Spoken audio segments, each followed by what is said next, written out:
उत्तर प्रदेश में नए शिक्षा सेवा चयन आयोग जिसके माध्यम से सभी स्तर के शिक्षकों की भर्ती होना प्रस्तावित है। साथ ही साथ उत्तर प्रदेश शिक्षक पात्रता परीक्षा की परीक्षा भी अब इसी के माध्यम से होना प्रस्तावित है। उसको लेकर के सरकार और शिक्षा के अधिकारियों के द्वारा कोई भी स्पष्ट जानकारी नहीं दी जा रही है कि आयोग के गठन को लेकर के क्या कुछ प्रक्रिया चल रही है। इसी के बीच में एक याचिका माननीय इलाहाबाद हाईकोर्ट में दायर की जाती है, जिसमें उच्चतर शिक्षा सेवा चयन आयोग के माध्यम से असिस्टेंट प्रोफेसर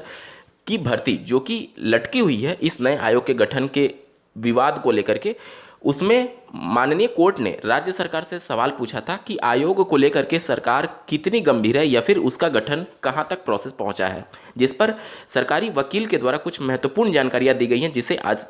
आपको समझना और देखना बेहद जरूरी है अगर आप भी इस आयोग का वेट कर रहे हैं नई शिक्षक भर्ती के लिए। नमस्कार दोस्तों, मेरा नाम है नीरज और आप देख रहे हैं कैरियर बिट यूट्यूब चैनल। अगर आप इस चैनल पर पहली बार विजिट कर रहे हैं तो इसको सब्सक्राइब करते हुए बेल आइकन को प्रेस करना ना भूलें। स्क्रीन पर आप एक आर्टिकल देख पा रहे होंगे, शिक्षा सेवा चयन आयोग के लिए जल्द आ सकता है अध्यादेश। हाईकोर्ट में अपर मुख्य सचिव ने जानकारी दी, आज होगी सुनवाई। जैसा कि आपको ज्ञात होगा 917 सहायक प्रोफेसर की भर्ती का मामला है, जिसमें माननीय कोर्ट ने आदेश दिया था कि एक भर्ती प्रक्रिया के लिए जो कि पहले से विज्ञापित हो चुके हैं उसके लिए आप पुराने आयोग जो कि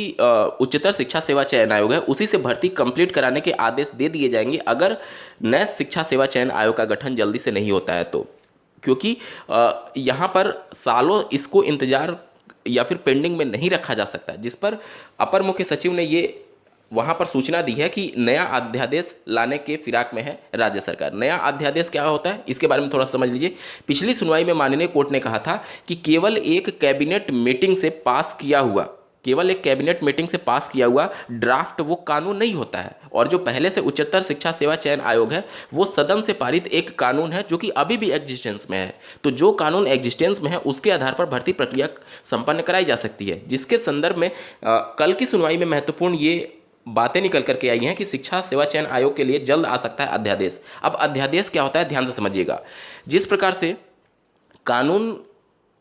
प्रभावी होता है उसी प्रकार से अध्यादेश भी प्रभावी होता है। कानून और अध्यादेश में डिफरेंस बस इतना होता है कि कानून आपका राज्य सरकार में अगर है तो वो विधानसभा से पारित होने के बाद से और राज्यपाल की सिग्नेचर होने के बाद से वो कानून प्रभावी होता है। और अध्यादेश क्या होता है, जैसे क्या होता है कि हमेशा तो विधानसभा का सत्र लागू नहीं होता है या फिर हमेशा विधानसभा सत्र चलता नहीं रहता है, तो जब विधानसभा सत्र नहीं चल रहा है उस दौरान अगर कोई कानून बनाना है तो कैबिनेट से एक प्रस्ताव पारित किया जाता है और उसे फिर ले जाया जाता है राज्यपाल के पास, और अगर राज्यपाल उस पर हस्ताक्षर कर देते हैं तो फिर वो एक कानून का रूप धारण कर लेगा, लेकिन उसकी वैलिडिटी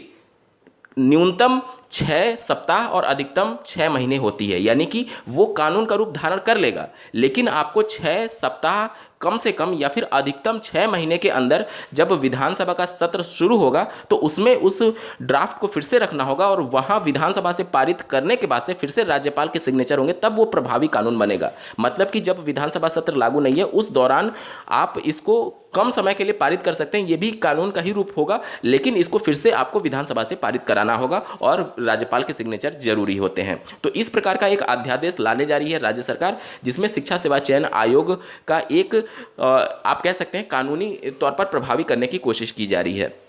इस वीडियो को देखने के लिए आपका बहुत बहुत धन्यवाद। भगवान करे आपका दिन शुभ हो।